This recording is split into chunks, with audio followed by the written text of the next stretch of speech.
presidency, if you look at the council, we have different positions, but you went for the highest position. What motivated you? Thank you very much. In this year's UTG elections, you have various candidates that have track record on the positions that they are vying for. Let's say, for example, you look at welfare, you have education and research. You have candidates that serve in that position before. As the president of the Social Science and Humanities Students Association, I believe I have an administrative understanding of how a sub associations runs. Um, and if you will also look at the section 12 of the UTGSU Constitution 2021, the president serves as the embodiment of the union. And anybody who have followed my track record the past 10 months can attest to that, can attest to the fact that Ismaila Fadera vying for the position of presidency is not a coincidence because I work for it. So I would say administrative understanding is the reason why I am vying for the position of presidency. Thank you. Thank you so much. Honorable, we have different positions at the council, and then you decide to go for the presidency. What motivated you to vie for that position, the highest in the council? Let me quote from Honorable Ismaila. He said, the Constitution clearly states that the President shall serve as the embodiment of the Students' Union. It is a pity that administrative understanding is actually a motivation to serve students. My motivation to serve students is because I want to represent the voices of students that are struggling and they have been silent for too long. The problems in our university are eminent and very clear. My motivation is to ensure that the problems stop, because we have had impossible many times. But leaders must be brave, leaders must be courageous and innovative to ensure that they confront the problems that we face as a university. So my motivation is the pain, is the struggle for everything that the struggle for the bus, the struggle of queuing under the hot sun, the struggle for scholarships, the struggle for everything that students go through, because I have gone through it. That is the motivation that is actually moving me to ensure that I become the president and bring practical solutions. And if you look at my policy document, that is what you see. Thank you. Thank you so much. Thank you. Now, I would like yes. no. I like to chip in. It is not a pity because anybody who followed the work that I do, I'm glad that my opponent made mention of scholarship. I delivered the first scholarship package for social students. $100,000 was delivered under my leadership. And I am glad that he talks on solutions. And I am here to tell you for a free that I delivered practical solutions for the Social Science and Humanities Students Association. Prof, you will attest to me how social students struggle from the School of Arts and Science to go to any other school to print assignments. I could remember vying for the position of presidency. I print my assignment in the office of Edusa. Today, the council is operating a functional, the council has a functional printer and a functional photocopying machine that is generating $10,000 monthly for the association. That is practical solutions. And I am glad that he said it's a petty. Thank you. Okay, no problem. Yes, of course. Let me talk about administrative understanding, because I think what my opponent don't understand is every sub-association has arms. The executive is part of it, which he was leading. In Ecomanza, you have the executive, the General Assembly, which is the Congress, and also the advisory board.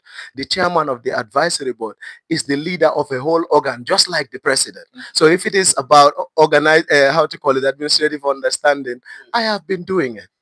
You understand? I'm glad to tell you. No, wait. Listen, bro. I'm glad to tell you. No, when we don't give you the mic, you don't speak. Fine, no problem. It's fine. So I want to say that I was not appointed, I was not elected as an executive. but I made impact in the University of the Gambia. Talk less of if I am elected in office. Thank you. So whatever my opponent talks about right now is because he was doing his responsibilities. Leaders must be focused on doing their responsibilities and not use it to get how to call it how do I even say it, use it to brag, because that was the responsibility given to you by the student. So achieving it is what is your responsibility, Thank you. and that is what I did in a common, sir. Thank you. Thank you so much. So now I'm going to make the rules clear. Okay. Now, if I don't give you the mic, you don't speak. And then if you have any rebuttals, you wait until the time and then you can do that. You can jot it down. Write anything that you want to write, because the way this are going, they are going to be a fire here, no doubt about that. Right. Now let's go into the transport and logistic crisis. We all know Fraba, going to Fraba, students are suffering. Honorable Fadera, this question goes to you and both of you. Students are suffering every day. You get up as early as possible. You go to the bus stations. You queue there for hours. You know, since we moved to Faraba, these problems, is existing. Almost 4 councils. This is going to be the fourth council that is coming into being. Since we moved to the Faraba, and still there is no solution to this problem. Schools are moving in. Numbers of students are increasing every day. So, what solution do you have for this transport and logistics crisis for students? Please, in 2 minutes. Thank you very much, Prof, for that question. Um, Transportation, we all know, is complex. Complex in the sense that you have different players that are involved. We have all seen the contractual agreement between the Ministry of Higher Education and GTSC. And the agreement states that GTSC is to supply 20 buses, while Mohas is to pay $36 million. And that has been the agreement for the past 4 years. But as a development measure, I believe in what we call data-driven advocacy. We must know the numbers, have the data in order to at least address the issue of transportation. You look at the capacity of the minibuses that GTSC continues to send for Faraba. The minibuses capacity carries 29 to 35 seats, while the big buses can go up to 60 to 65 students. Now, if the agreement between Mohas and GTSC is to supply 20 buses, what is now stopping GTSC from sending big buses that can carry students? And part of the things that I want to do as a responsible council in waiting is to engage the management, because it will interest you to know that an alliance president in the name of Usman Jassi was able to secure 2 buses. And those 2 buses are currently lying down in Brikama out of service. And we must also thank the current leadership, under the dynamic leadership of Mamel Galan, because they have engaged the management so that those 2 buses could be serviced and it could be added to the 20 buses that that GTSC is providing. So data advocacy, data-driven advocacy is one way we're going to use to solve the issue of transportation. Thank you. Thank you so much. Honorable, if you look at the Faraba right now, transport and logistic crisis is there. Students are suffering. So if you are elected as the next president, what solution are you going to bring on board? Moderator, the cries of the students are so loud that wherever you are, you can hear them, especially when it comes to transport. Transport has become a nightmare for every student in Faraba. And this is part of the motivations of why I am running. I must be clear that, of course, Mohas is responsible for the buses that we are bringing. They are supposed to make the payment. And someone should believe that, it has been a huge burden. That is why they are not able to increase the number of buses that are coming to Faraba. But I want to tell you that there is a leadership in the university back in 2023 that inspired me. The initial arrangement for the buses is the bus was supposed to pick people in Brekama under the dynamic leadership of KEMO, a coalition-led council, 12 over 12, ensured that there are picking points not just in Brekama, but in Westfield and also in traffic light. Apart from that, we were supposed to pay $15, and and Mohas would pay $10 to actually subsidize the amount. The coalition leadership stood against it. and ensured that students pay just $10 to get to Faraba. So I am coming from a camp that is rooted in service. You understand? And in fact, from in 2023, they ensured that the buses were increased from 9 to 15, then from 15 to 20. My approach is very clear. Mohas might have had a huge burden, but now what we are going to do is, in fact, we have had talks with the Ministry of Youth and Sport. Why? Because every student that is going into the university, majority per se, are within the ages of 15 and 35. That means we are young people. And our welfare does not only rely on Mohas, but also the Ministry of Youth and Sport, so that they will be able to subsidize a number of buses that can bring us to Faraba. In fact, I have come up with what you call the students' bantaba that will allow students to not queue under the hot sun, but sit comfortably and wait for the bus to depart. That is what leadership should look like, solving the problems.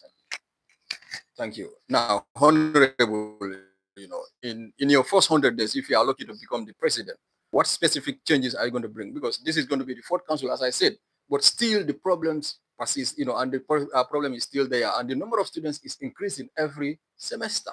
So, coalition, alliance, let's forget about that. Now we are going to vote for you. One of you going to be the president. What specific solution the students want to hear from you in your first 100 days? People want to see the changes and what changes. Yeah, before I answer that question, it's important for our student leaders for us to speak with facts. Facts in the sense that, like I said, it has always been 20 bosses. That's the agreement. So my opponent is saying 9 bosses increased to 15 bosses. Kemo Conte was the leader. It was during his tenure that we moved to Faraba. But then the agreement has always been 20 bosses. So I don't know where is the nine bosses, 15 bosses to 20 bosses coming from. I just want to make that one clear. The first 100 days, policy number 2 of the president talks on reintroduction of UTG donor conference. What do we mean by UTG donor conference? There are philanthropists, amazing Gambians, companies, institutions that are always ready to support UTG students, or let's say tertiary education now we say. Now, what is stopping the council from having those people, those companies, in one roof where pressing issues that affects the university students will be addressed? As president of the Social Science and Humanities Students Association, during Social Week, we were able to mobilize $350,000 for Social Week celebration. That happened under my leadership. I believe the first 100 days, we should be able to reintroduce the donor conference, bring university to those steps of those genuine Gambians. You will agree with me that we have Gambians that are always ready to support, but they will only support if we knock on their doors. And you've been in student leadership, you know how sub-associations struggle to even tap funds for their activities. So under my leadership on the first 100 days, we will ensure that we have all these institutions under the dynamic leadership of the only unopposed SG candidate, Mohamed Ba. We should be able to work this thing out for UTG. And this reintroduction of UTG donor conference was introduced by an Alliance finance minister in the name of Coca. Thank you so much. Honorable, in your first 100 days, what problem solving are you going to bring in? Because almost 4 council, if you are elected, you're going to be the 4th council. Still, this problem is existing, and is every year is getting worse. Students are increasing, the bosses. You say that 20 bosses, but it doesn't matter whether it's small or big. They are just bringing 20 bosses, if at all that is the case. So, in your first 100 days, what changes or solution are you going to bring on board? Thank you. You're giving me 2 minutes, but you're not giving me actually another time to be able to report to the points that we are make. But I want to make this very clear. In fact, Ismaila is a development major. People are moving from charity begging to sustainability. And that is why I've come up with what you call the investment policy. But that is not the policy that I'm going to implement within the first 100 days. As I told you earlier, we have had engagements with the Ministry of Youth and Sport. Talks are already on the way.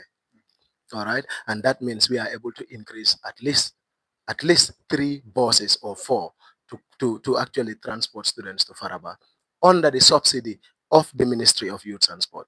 So that is what the students need, not a donor, not what you call a donor conference. Because what we need as a university is to be able to invest the actual limited resources that we have and be able to yield. Because the fact is, we are in fact implementing activities that are more important to the donor than that of the university, because I am a program manager, and that means if you want money from the donor, you must also inculcate your programs with them for them to be able to support you. And that is why we are going to focus on sustainability. Sustainability in what way? That we come up with an investment that students are able to raise, how to call it, the union is able to raise funds so that the next coming council are going to copy from that and go ahead with that investment instead of every year going to beg. When the student union needs money, they go and beg from the same people. When SOSA needs it, they go and beg it from the same people. This country is in a donophatic era, and that's the fact.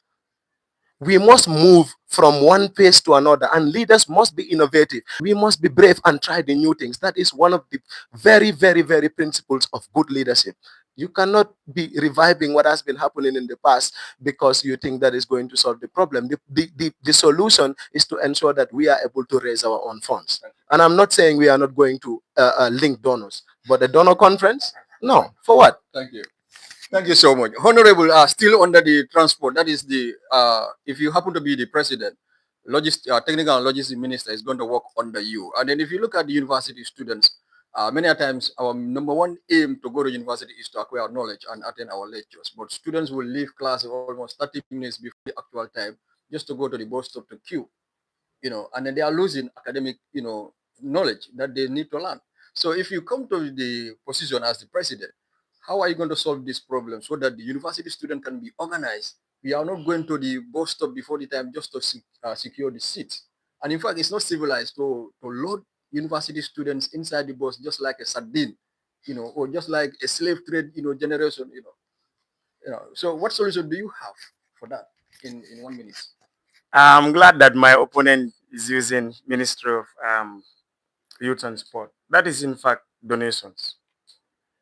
But it will also interest you to know that, as leaders we have to be informed. You have to know what is happening under the current council. The leadership of Mohamed Galan has already engaged Mohas, where private sectors are invited for a meeting. This private sector include Gambia Transport Union. And now we are waiting for Gambia Transport Union to come to Faraba and do a survey. As student leaders, we have to be informed. If he is informed, he is not going to talk on this because already private sector is invited to come and utilize their opportunity in Faraba. Okay, now coming to the technical and logistic minister. Ibrahim Demdao, the technical and logistic minister of Interschool Alliance for Change, has proposed a policy that talks on reorganization, re-strategization, and re-coordination. What did we mean by this policy? This policy now is to re-strategize how transportation or how queues are arranged in Faraba. It will interest you to know that each of these ministers have committee members. Now, what is the role of those committee members? But then having Ibrahima Mbai as the only certified Gambian journalist, I I believe under my leadership, we should be able to promote good, positive attitudinal change. As university students, if we change our attitudes with the way and manner in which we handle transportation at Faraba, those issues of chaos or push and pull should be a thing of past under my leadership. So it only takes re-strategization, reorganization, and re-coordination in order to solve the issue of chaos that happens in Faraba. Thank you. Honorable, the same question. If you look at the university students are losing a lot because they will leave their lectures to go and queue in the bus stop. And then if you happen to become the next president, what plans do you have for us to attend our lectures while we have a peace mind that we are going to sit in the bus? We are not going to be parked like a sardine or like a slave trade in this.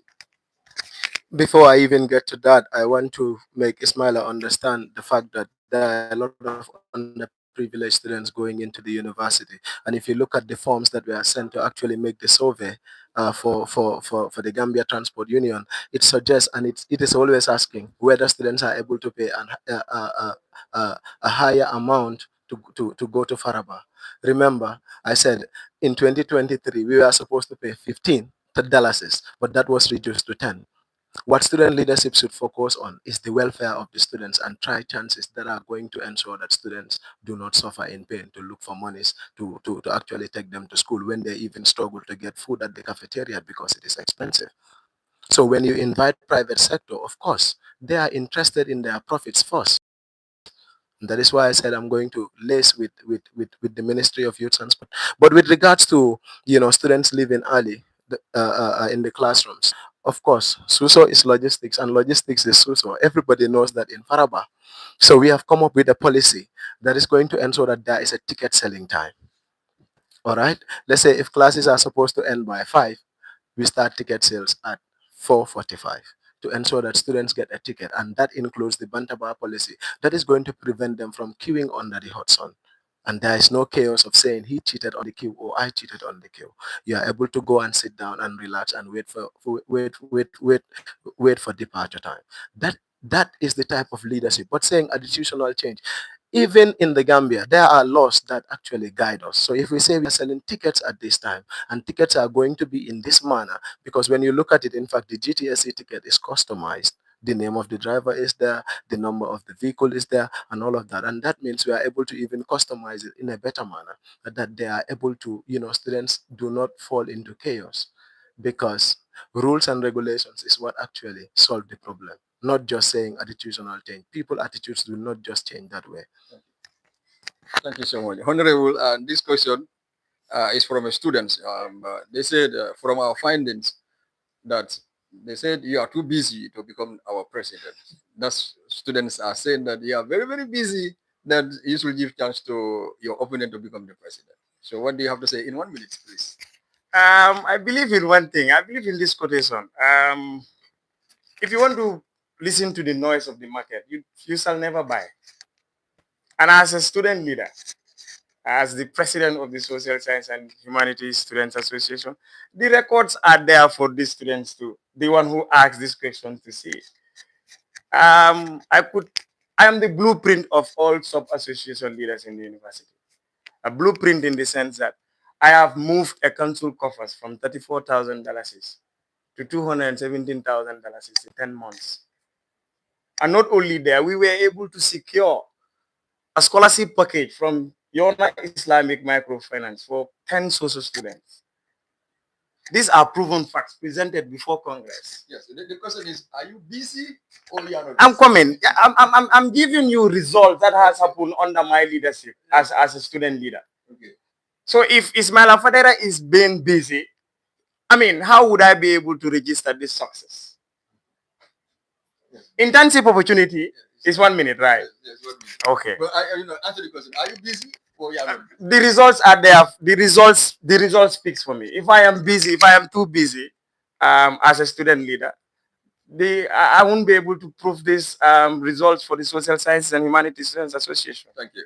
So the results are there, so you can decide whether Honorable is busy or not. So the same things to you. It's the same question. So they said, let me ask both of you. They said that you are busy, very busy, and then you should not vote for you, but you should vote for the other guy to become the president. Yes. So are you busy, Honorable, in 1 minute? First of all, I want to say I don't like being sympathetic when it comes to issues like this. Students must vote for competence. And if they believe that I cannot do it, then they should vote for Ismaila. But if they believe I can do it better, then they should vote for me. Instead of saying Ismaila should withdraw because he's busy. That is something that is funny to me. But Usman is not busy. Usman is someone that is in the school every weekend helping students with tutorials from accounting 1 to accounting 2. That means I am available. I am available. I have served how to call it, the Ecomansa advisory board diligently. So that means I am very, very available, of course. And in fact, whatever I am doing outside is not a paid job. It is voluntary. So that means I can quit anytime and even, continue on my job. There is nothing like, he is too busy or he has obligations outside. No, I am a volunteer and my service is rooted in volunteerism. Thank you. Thank you so much. Now we're going to the policies and program and the most important part of this policy debate. So, Honorable, I will give you 5 minutes to talk to the university students the reasons why they should vote for you, and also you present your policies and programs in the 5 minutes. So you have 5 minutes to do that. Well, thank you very much. I believe the office of the president deserve a pragmatic leader, an experienced leader, an exposed leader, a leader that is committed, and a leader that is dedicated. Section 12 of the UTGSU Constitution is very clear, where the president serves as the embodiment of the union. I have outlined 6 policies, and they are as follows. The Education Fund Program, the reintroduction of UTG Donor Conference, the establishment of UTG think tank center that will attract former presidents. And you also have partnership and cooperations. You have internship opportunity, and the last on the list is um, establishing of sitting or establishment of seats at the bus stop. First on our policy list, or first on my policy list, is the Education Fund Program. As president of Go Support Government Children, where I directly deals with um, children, I believe we are not all opportune to come from families that can support um, an uninterrupted 4-year education. It is in this background that I want to establish a UTG education fund program. But it will also interest you to know that currently, under the dynamic leadership of Mohamed Galan, for $245,000 was raised for UTG students, and he was able to move the scholarship package from 50 students to 150 students. And as president of the Social Science and Humanities Students Association, like I said, $100,000 was generated from Yona, Yona Islamic Microfinance, where we support students. And as Students' Union that puts the interest of students, we should be able to look into consideration of those students. Because every day when you go to the social media, you will see instances of UTG students looking for fun. But now, what is stopping the union from supporting those students? I have done this under my leadership as president of the Social Science and Humanities Students Association. That is why I'm introducing it.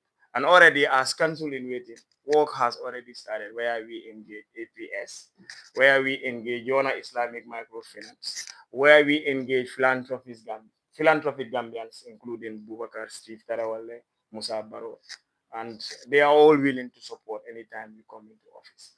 The second on the policy list is UTG Donor Conference. Like I said, under my leadership, I believe we can have all stakeholders in one roof where pressing issues that affect UTG students could be discussed. And at the end of the day, it is not only going to be an avenue where concerns will be raised, but then it also serves as networking sort of. Institutions may come and pledge to support UTG students with internship opportunity. You know how UTG students struggles with internship opportunity. This is also part of the things that I want to achieve under my leadership. And then you also have establishment of UTG think tank center. Since the inception of UTG, various leaders, amazing leaders, was produced by Students' Union. But today, if you ask students to what benefit is the union getting from those people, there will be no records to show. And some of these individuals are doing amazingly well in their field of study. You have Fatu Jeng. Fatu Jeng is a climate activist. Currently, if you talk of climate activism in the Gambia, Fatu Jeng is one of the names that are going to come. In fact, 1 month ago, she was among the 100 inspiring young people of Africa, and she served as the president of the UTGSU.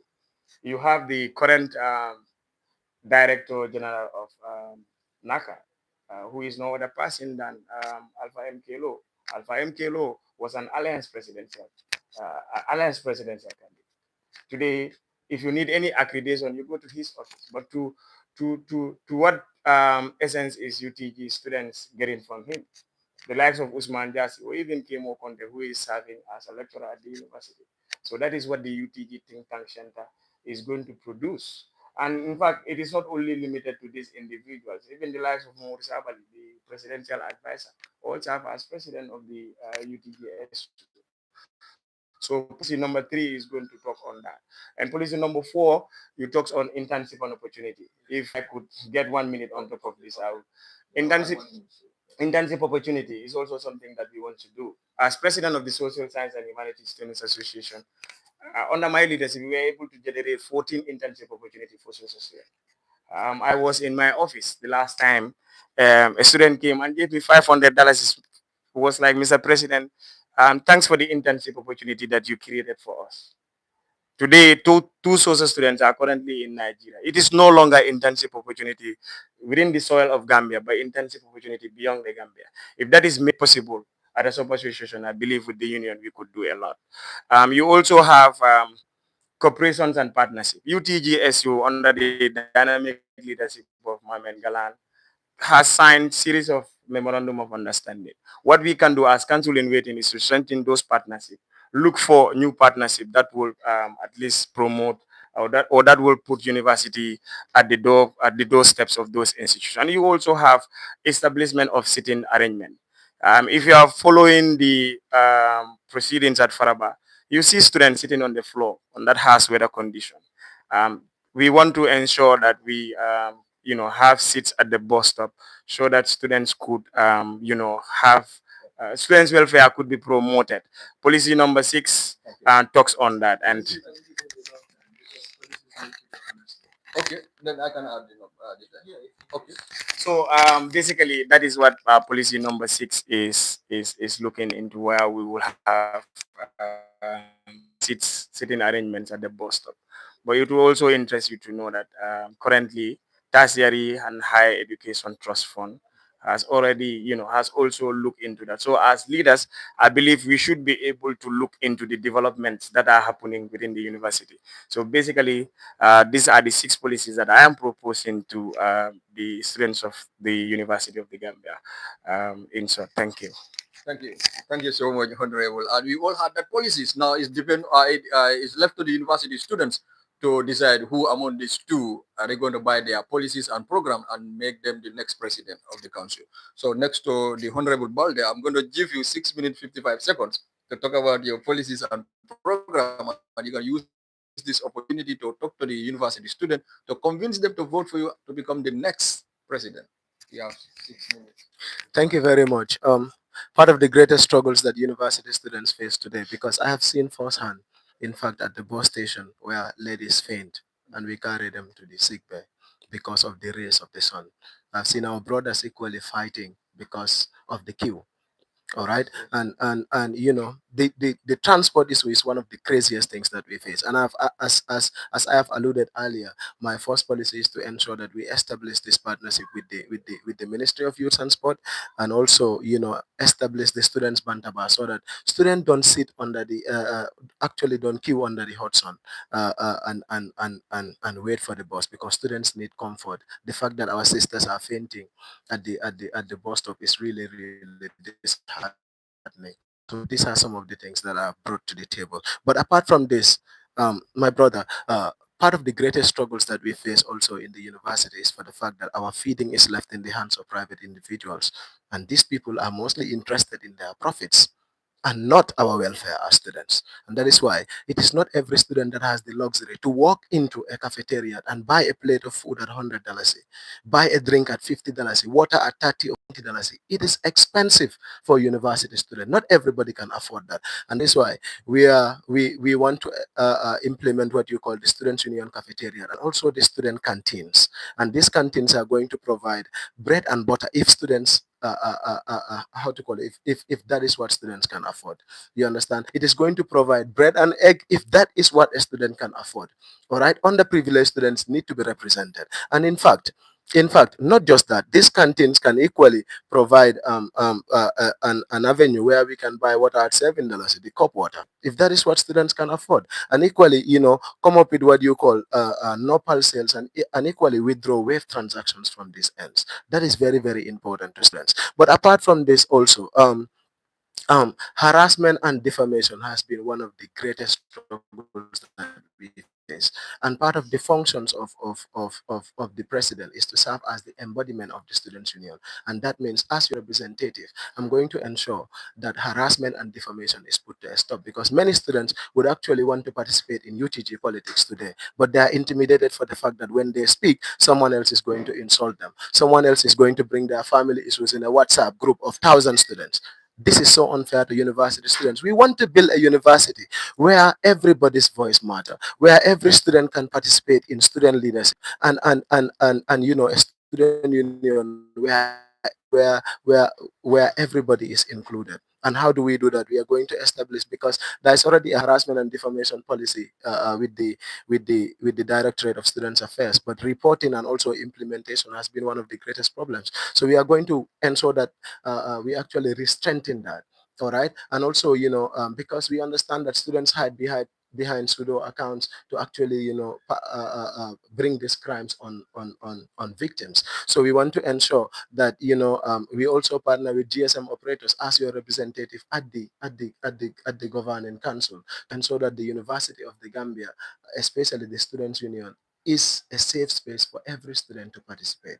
This is about inclusivity. It is about valuing, the the the welfare of the students. Apart from this also is what you call the utilization of the UTG Farafenya campus, because many times, students actually go for their recite trips, especially schools like those that are in Banjul, the School of Nursing, the School of Medicine. These people go on recite trips, on also clinicals. We want to provide a safe space for them to go and rest, because I have received informations of how they suffer when they go out. And that is why students' welfare should be something that is prioritized, and ensure that we actually link the right stakeholders. And as your representative at the governing council, part of the functions of the governing council is to ensure that the welfare and discipline of students is provided for, and that is very, very important. So apart from that is also strategic investment to ensure that the students' union come up with an investment that can yield funds for them to be able to implement their programs in the long run. And this is going to be done by ensuring that I work directly with the finance minister, of course my finance guru Musa Baji, to ensure that we do investment analysis and come up with an investment that can actually help the university to raise funds. But apart from this also, expanding scholarship opportunities, of course I must applaud all the past councils, especially that of KMO Conte, that actually introduced what you call the 40% scholarship for students, and it has been continued by other councils. Congrats to them. But we want to implement what you call the National Education Solidarity Pledge, while we continue the other initiatives that they have been doing, to ensure that we don't just raise hundreds of thousands, but also millions. Because today, if we link musicians, we link influencers, and ensure that we come up with a fundraising program that can actually help them, help us to come up with how to call it, a program that is going to yield us millions, let's say a million or more, to help students go back to school. But also, in the area of internships and other things, it is important to know that in the previous council, about 100 students were sent to the National Assembly for internships. And also, other organizations like the AU, and also COMIO. So we want to how to call it, re-strengthen these partnerships, and also come up with other initiatives, because I am someone that works with civil society, and I have created a partnership with a lot of NGOs, and also other government ministries, because part of my responsibilities is to create partnerships. So we are going to ensure that we bring back these initiatives and create more partnerships to help students, bridge the gap between theory and practice. Um, okay, so I'll just stop at this, yeah, because the time is up. Thank you. Thank you so much. And students, if you are watching Fine TV live on Farato Studio. I'm your moderator, Seumar Fati. We have the two presidential candidates that are vying for the presidency of the University Student Union. And then we all had their policies and program from Honorable Fadera and Honorable Balde. So now it's left to the university students to decide which policies is attainable and time bound.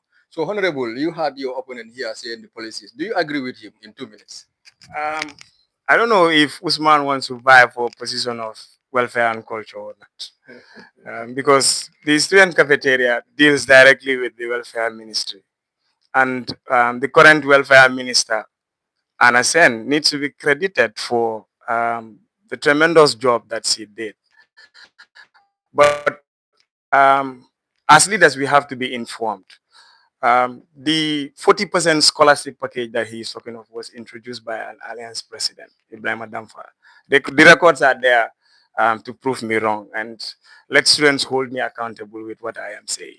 But then you look at the sexual harassment bill. I am glad that he made mention of that. That is currently not with the director of student affairs, it's with the management. The governing council has already shit over it. They push it with the management, and now it is the management who needs to send it to the National Assembly for it to be, part of the national laws. That is the harassment policy. But then, if you also look at defamation, where he said he is going to partner with GSM operators, I don't know whether he knows that the Gambia there is access to information bill, and no GSM operator will give you access to customers' information.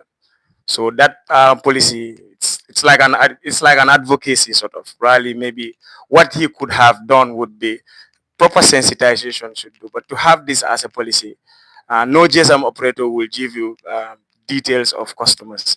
It only takes a court order to give you access to customers' informations. But then I leave that to the students of university to discuss that and with regards to the policy. That's the remarks I have on that. Honorable Balde, you had your opponent here, Honorable Fadera, the policies and programs. Do you agree with him in 2 minutes? Yeah, but before that, I did not actually said sexual harassment. What I said was harassment and defamation. Sexual harassment is just one part of harassment. There are many other ways that you can harass people, and also defamation. So that is very, very clear, and that is what needs to stop in the University of the Gambia. I am so maybe he was once a victim. I am a victim, and other candidates are a victim. And this has discouraged a lot of students from participating. No matter what it takes, this is going to be solved under my leadership to ensure that every student feels safe in the university and participate the way they are supposed to participate. All right. But apart from this, I've heard Ismaila's policies, especially that of the think tank. Is it the think tank where you invite former presidents? I think this policy actually undermines the fact that there are over 1,000 graduates of students that are doing exceptionally very well, both within and outside the country. So my policy to address this issue is to ensure that we bring together we are going to do what you call uh, an outreach program that is going to bring together all these people that graduated and are actually doing very well within and outside the country, and ensure that we form a formal organization with them, because there is a directorate responsible for it. But the president shall serve as what the representative of the students at the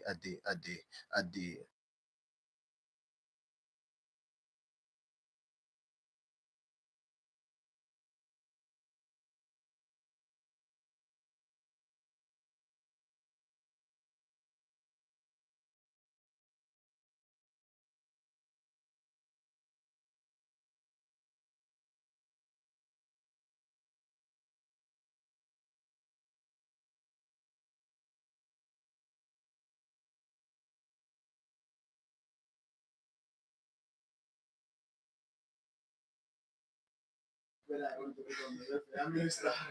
that is actually very funny. The function of the students' union is to cater for the welfare of the students. And the president shall serve as the embodiment of the students' union. And that means whatever things the students, Adam Smart will stand on my feet and ensure that this is all. Yes. So with regards to food, it is part of my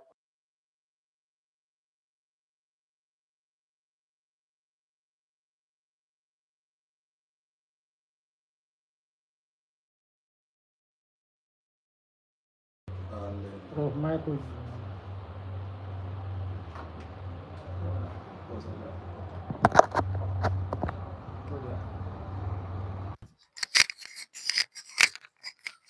All right. So this question is from a student. That said that let me ask both of you. They say that in university, and then some of you mentioned it here in your policies that there's a problem in our WhatsApp, and that is politicians are the problems. They are using pseudo. You will see the politician that are advocating for peace is the same person that is having another number that is going behind the keyboards to attack his own opponent. So, what do you have to say in this, and how can we solve this problem so that university can be a safe haven for all the students? Well, thank you very much. That's why it's, like I said, administrative understanding is important. When I came to power, I've introduced the first ever code of conduct for the social executive. Now, each of these WhatsApp groups, they all have admins, right? What is the role of that admins to filter or to know the type of people that exist in the page? I mean, we have, should I say, we have extraordinary names in UTG as far as this WhatsApp group is concerned. And we cannot say we cannot filter the groups. It is the role of the admins. There are some WhatsApp groups within the university that are controlled. Controlled in the sense that you have students of that school that are in the WhatsApp group only. Now, if the WhatsApp group is to be used as a means of disseminating informations, let's use it for that purpose. But to say I am going to partner with GSM operators to, hold them accountable, that one is not possible because no GSM operator would give you access to people's information. But what we need is sensitization, capacity building in promoting good attitudinal change is what my leadership is going to address. And I'm glad on record I have a certified Gambian journalist. Ibrahim Ambai is a fact checker. The records are there to speak for me. He's a fact checker. So we should be able to at least promote, good attitudinal change in UTG. That's the only way we can do it. Because some of these people that are having these pseudo accounts, we know each other. You understand? UTG is just a community. It's a small community. But then under my leadership, we should be able to make a giant step on that as far as coordinating and controlling WhatsApp pages is concerned. Now, you mentioned that we all know each other. Now, if your IPRO happen to be the next information minister, and then he's going to be in control of the WhatsApp groups, so automatically he will know all the numbers that are there. But if the number is fighting on your behalf, sometimes you may allow the IPRO to allow the CDO to continue because he's fighting your interests. It all starts with the type of leadership that we put. If you put in a leader that sowed a seed of division, basically you're going to have that. I am on record and I know Usman too. You understand? It has always been brotherly me and him. Usman is not going to use a pseudo account to attack me. I'm not going to use a pseudo account and attack Usman. So it all filtered down the type of leaders that we put in. And we must be serious in putting good leaders in place. That is the only way we can use to solve it. Honorable, the same questions to you. At the university, students are saying that the politicians are the one using the CDOs to attack their opponent. So if you happen to become the next president, how are you going to solve this problem so that the university can become a safe haven for everybody? In 2 minutes, 29 seconds. Just as I have in my policies, I've made it very clear that the University of the Gambia must be a safe space, especially the Students' Union and all the sub-associations must be a safe space for every university student. And this is what we are going to do. I have said it in every class that bullying must stop. But let's be honest, advocacy might change a few, but it does not change everything. If advocacy and capacity building was going to solve the problems, then we would not need law. We would not need a constitution. All right? But we need rules and regulations to govern us. And since we have a harassment and defamation policy, we must ensure that it is implemented to the core. All right? That every student that actually perpetrates this crime is traced out. And I'm glad that Ismaila have made mention of the access to information bill. To whatever level that we are going to go, we are going to ensure that whoever perpetuate this crime is punished, not just how to call it, sensitization. Because in fact, the fact is, under my leadership, in the coalition this year, we actually did what you call the civic education series, where we inform students about how it is important to keep our unity. And I've said this in every class, that we must not be united by political camps or who we know or who is our friend, but let us be united by the common struggle that we face as students, and ensure that we bring in unity among us. That is the only way we are able to solve our problems. So that means, of course, the university must serve as a safe space. And as someone that is in the field of advocacy, I know what it means to be bullied. I know what it means to be harassed. And until today, I hardly send a message in a WhatsApp page, in the university. I have done politics in the university, but I did it clean. And I'm going to ensure that every other student follows the same. And kudos to Ismaila. Yeah, thank you. Thank you so much.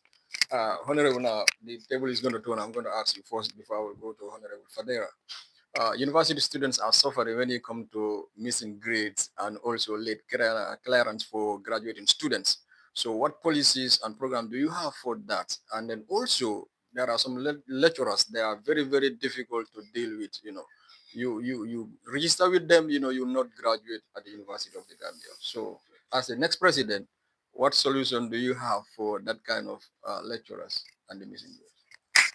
Thank you very much. I'm glad that I have a senator in waiting.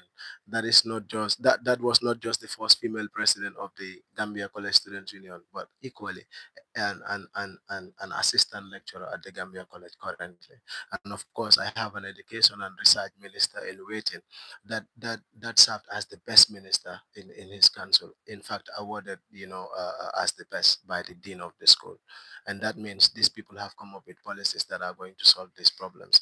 And what I always say is, in fact, Syria has a policy on ensuring that when you do a course and fail it, we ensure that when you redo the course, the F that you had initially is removed from your transcript, because it shows that you have done it and you have done it well now. All right. And then so missing grades is one of the greatest struggles that we face. My education and research minister is going to work closely with the Senate to ensure that they are persistent in advocacy, because in fact every year there is a policy on missing grade.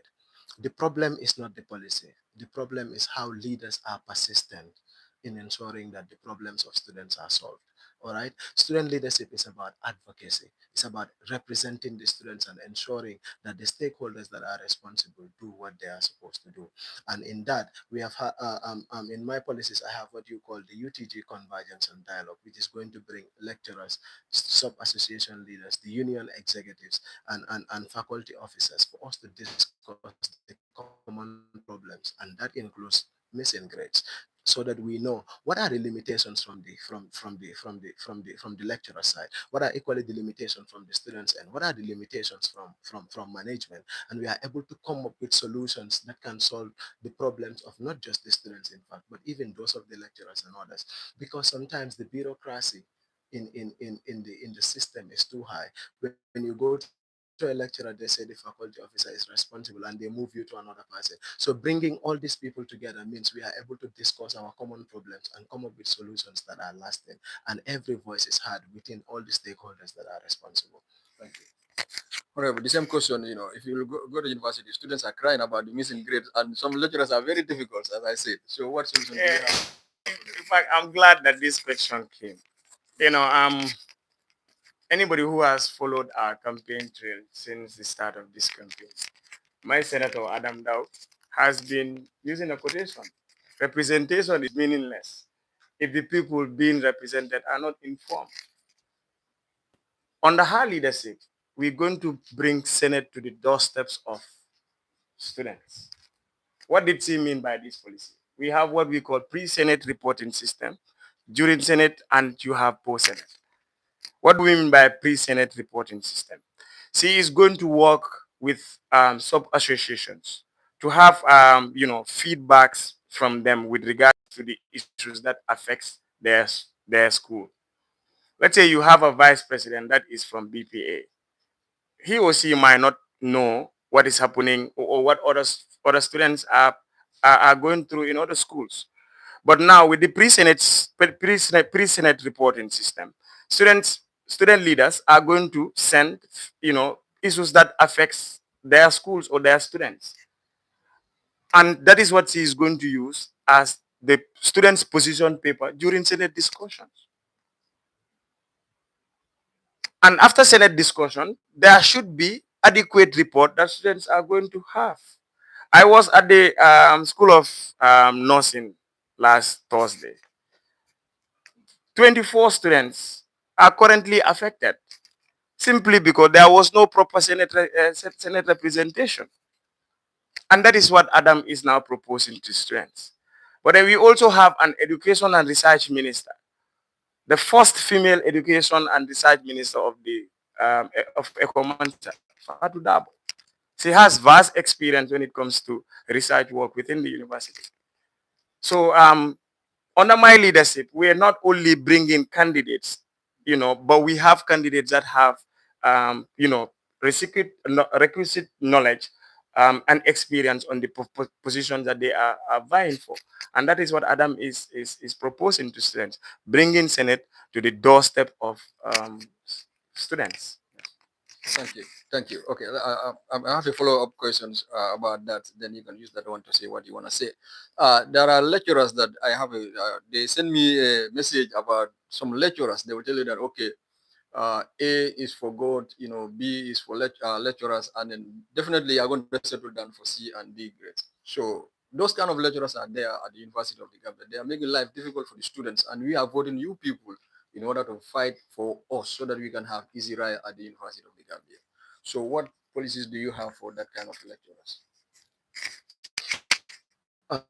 So in my policies, actually, it is not just about bringing the Senate close to the students. It is about bringing the stakeholders of the university close to the students, and then we are able to discuss our problems as a university and come up with solutions, not just the Senate. And that is why I call it the UTG convergence and dialogue, because students don't have problem with just the Senate. They have problems with a lot of other things. So bringing it together makes us come together under one table, collective voices, and then this brings what you call the solutions that we need. All right. So with what you are saying, student leadership, as I said, must be persistent, and students must be awarded the grades that they deserve. All right. And under my leadership, we are going to we are going to ensure that every student is represented, and every student that is going through a pain, that your pain is resolved by any means necessary, because we are going to be persistent, we are going to be strong, and we will never relent until the problems of the university are settled. Thank you. Honorable, in 1 minute, what do you have to say about that? Um, that's why I said administrative understanding is important, because you have the president that serves as a member of the governing council, and you have the vice president that serves as a student representative at Senate, and Senate deals with academic matters. So that part is important for viewers or audience to understand. And I'm glad that Usman made mention of students must be given grades that they deserve. If you work for any grade, the lecturer should not deny you with those grades. But then it will also interest you to know that each of these grades are being defended at Senate. That is why having a proper Senate representative is important. If you put a good Senate representative at Senate, such things will be addressed, and that is what my leadership is offering in the name of Adam Dow. Thank you. Thank you so much. Honorable, if you look at Faraba, there is no life after academic. We all know that students will rose and go to school and then go to their attend their classes, and from the classes they go back to the bus stops and they go back. So basically, Faraba is like a graveyard. So what policies are you going to bring to make sure that Faraba is a home, just like how the prophet used to say, Faraba is our home. So how can you make it more lively so that it is not going to be only going to the bus stop, from bus stop go to class and then go home? Thank you very much. I mean, that is very, very important. I just want to reassure the students that Sire my vice presidential candidate was the first female president of the Gambia College Students Union. And that is where Ismaila passed through. That is where I passed through. And that is part of the foundations that build us strong. If she is able to represent thousands of students at that level, then I don't see why she would not be competent to actually represent us at Senate. In fact, she is currently an assistant lecturer at the Gambia College. That shows how competent she is. But now let me get to the fact. Our Bantaba policy does not just stop at the fact that we want to ensure that students do not queue under the hot sun, but also ensure that they have spaces within the university that they can sit down and relax. But that is not enough. My sport minister has come up with what you call the e-gaming, Cherno MB Jalo. E-gaming, this is going to help students to actually participate in virtual games and do things that are lively within the University of the Gambia. We have a lot more, but since you have 1 minute. Yes. Thank you. Honorable Farwa, it's not lively. Students go to bus stop from bus of the class and then they go home. So if you happen to be the next president, how can you make that changes to make it more lively? Well, thank you very much. It will also interest you to know that because we are having transportation constraints, that is why we are not feeling the vibe of Faraba. Because if you finish class, the first thing that you think of is how to catch up with the bus.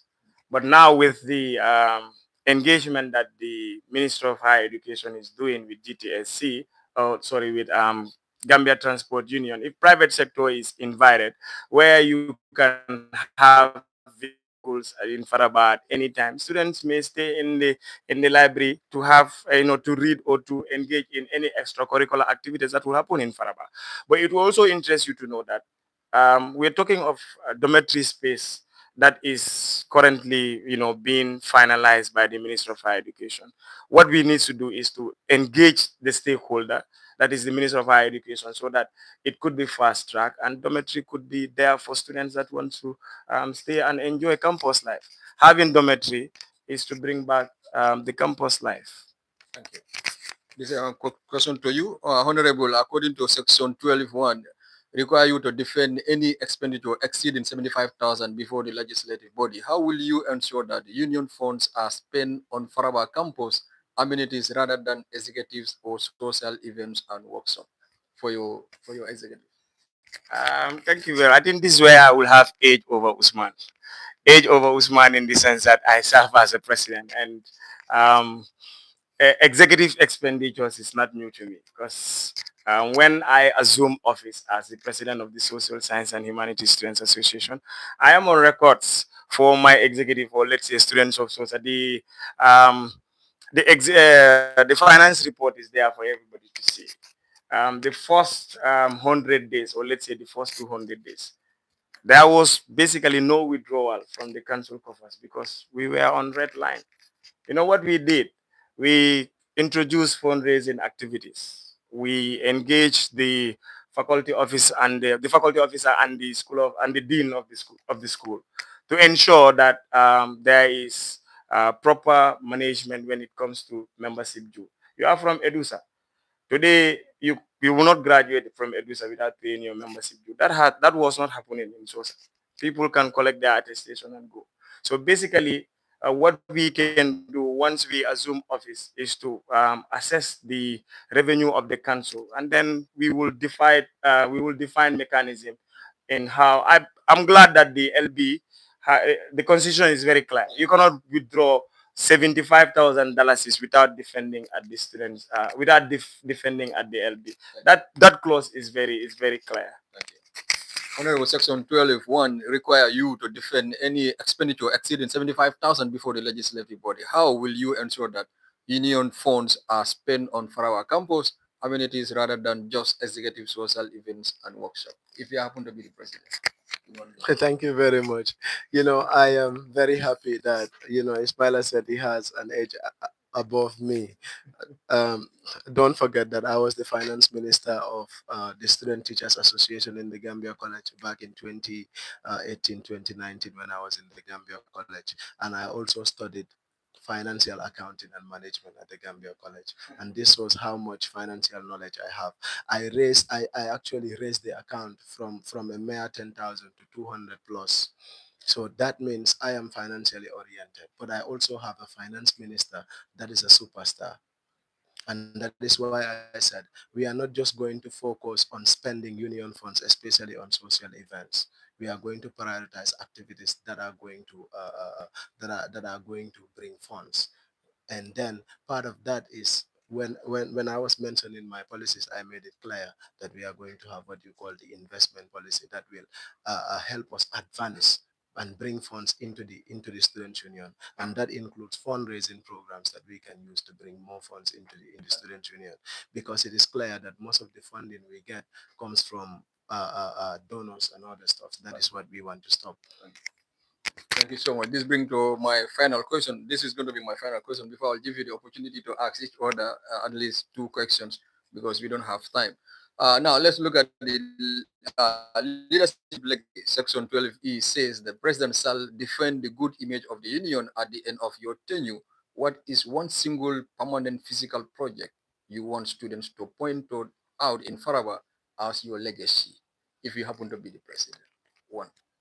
Thank you very In much. 30 seconds. In 30 seconds, um, we will improve, let's say, the establishment of seats within Faraba campus.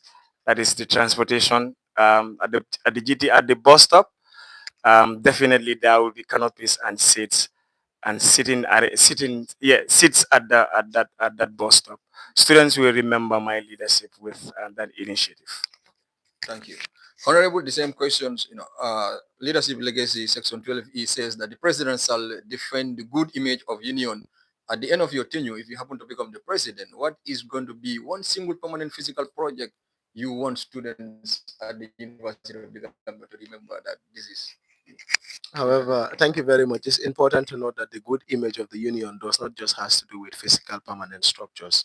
Of course, we are going to enact the students' bantaba, and this is not just going to be within the bus stop, but other spaces within the campus that students can sit and relax and have fun. But under my leadership, I want to ensure that no student struggles with food, no students struggle with defamation and harassment, and no students actually struggle. We ensure that we limit the number of underprivileged students that cannot complete their studies and every other pain that we are going through. Thank you so much, university student. You are watching President Policy Debate live at Fine TV. I'm your moderator, the two aspirant candidates that are vying for the presidency. And I will encourage you to go and join them the day of the convention, that is Wednesday at the Gambia College, and you listen to their policies and program, and you decide who is fit to rule and become the next president of the council. So now it's time for question and answer section. Now this is for them. So now you're going to ask each other at least two questions. So, and then you're going to answer it in 1 minute. So all your questions, what you have, you can frame it into, please. So Usman, you're going to start. Honorable Malde. Thank you very much, moderator. My question is going to be centered on the campaign message that actually has to do with ensuring that buses are maintenance and also fueled to take students to school. I want to understand how that is actually going to happen. Honorable, in 1 minute, how is going to happen? Well, thank you very much. Currently, under the dynamic leadership of Malmengalan, the management is making efforts to ensure that those two buses are serviced. Okay, and it will also interest you to know I have a technical and logistic minister whose responsibility is not centered on facilitating buses at Faraba campus. Them now serve as a supervisor at the Jawel company. And part of his engagement, because as leaders you should be able to engage, you should be able to do something. Let's say if you are vying for a position and you know there is a policy that you want to deal, you want to achieve, it's important for you to start engaging stakeholders. He already engaged Jar Oil, and they are willing and ready to give 50% discount, meaning if we are to get fuel at 50%, $50 or $100, the University Students Union can get it for $50. And at the end of the day, it serves as a revenue. It serves as a revenue generation for the council. So kudos to them now for bringing up that policy. You want to talk? No. It's your turn. You have to ask. Thank you very much. My question to Usman is going to be centered on the ticketing issue. You are from the School of Business and Public Administration, and you said on records, you said, let's say 5 o'clock tickets can be sold or tickets can be out at 4:45. Is there is there any fairness on this? Simply because you have lecturers that they will exit the time that is allocated to them. Let's say if I happen to be in a class of that lecturer who will keep me in the class up to 5 p.m. or beyond that, is the ticketing system favorable to me? Yes, in 1 minute, please. Interesting.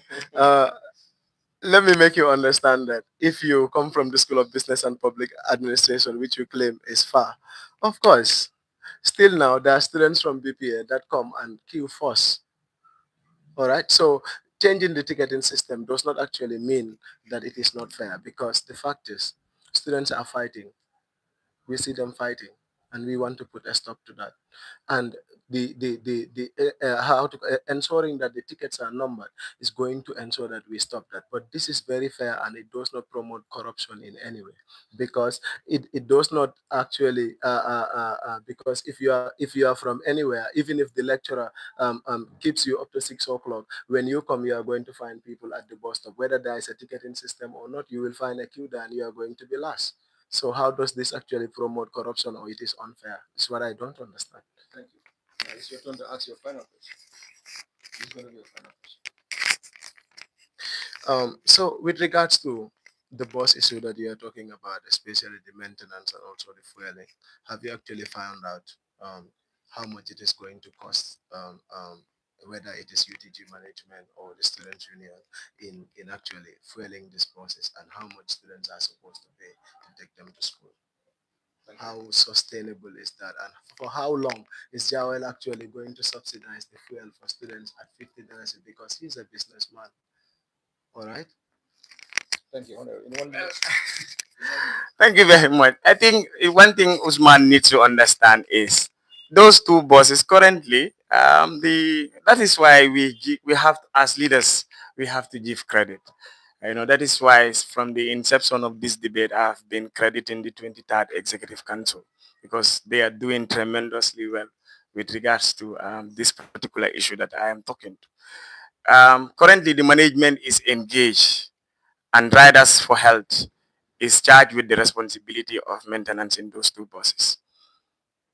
And I also said that Jar Oil, them Dow, who works with Jar Oil as a supervisor, engage Hamidou Jah, so that the union could at least have a discount. And it takes a responsible council to engage Jar Oil to ensure that we forge a good partnership, and we can use stakeholder engagement to address that issue. So I will use stakeholder engagement. If you know what stakeholder engagement is, you are in advocacy, you know what that means. My question is, um, I'm glad that you talk of e-football. E-football bringing students as a convergence sort of. How does this put students that are using unfriendly mobile phones like Techno, with in all respect to the phones that they are using, and our